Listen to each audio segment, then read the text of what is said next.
you see glimpses of God's promises, but you don't see them in full bloom yet. And there are times that's so discouraging.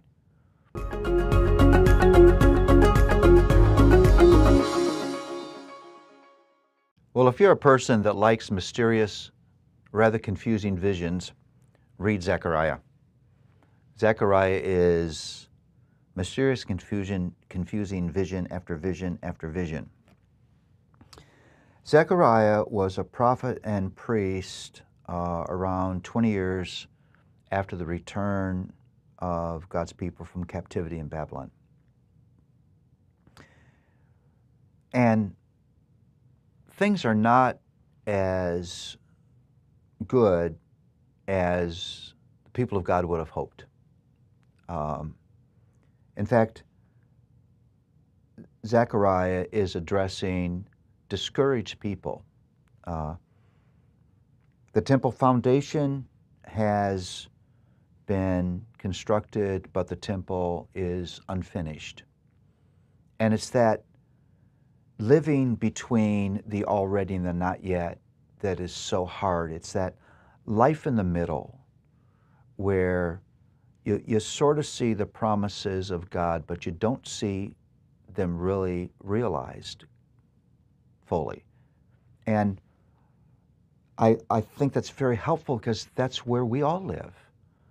You see glimpses of God's promises, but you don't see them in full bloom yet. And there are times that's so discouraging. God promises me peace, but I get shreds of peace, but I don't get complete peace in my heart, and I don't have complete peace around me. And it's that weary middle that is addressed in Zakharia. Where are the glorious promises that the earlier prophets spoke of? If you were living in Zechariah's day, you would say, don't read me that stuff. I've heard that. It doesn't seem to be happening. It seems to be little to be encouraged with. Yet in the midst of this are some of the most beautiful promises of God. Zechariah 3 says this, I will remove their iniquity in a single day. Now, what possibly could that be talking about? Do you have a clue?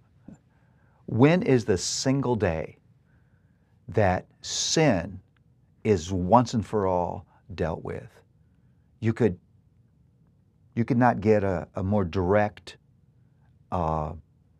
prophecy of the cross of Jesus Christ unless those words, the cross of Jesus Christ, were there. And then you have these words written in the 12th chapter of Zechariah.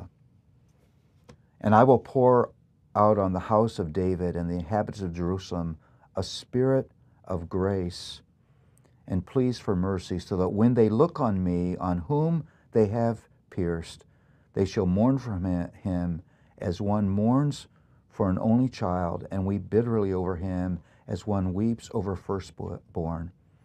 On that day, the mourning Jerusalem will be as great as the mourning for Hadad-rimmon in the plain of Megiddo. And the land shall mourn, each family by itself, the family of the house of David by itself, and the wives by themselves, and the family of the house of Nathan by itself, and their wives by themselves, and the passage goes on. Again, who is the one who is pierced? And what is that mourning about?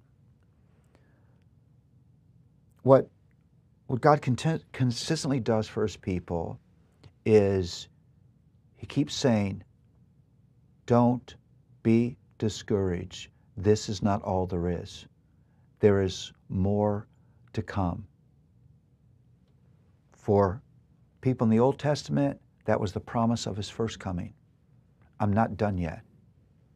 There's a lamb Redeemer, King coming. He will be pierced for your sin, so you would receive my mercy. For us it is, I'm coming again. Don't give up. Don't be discouraged. There's more to come.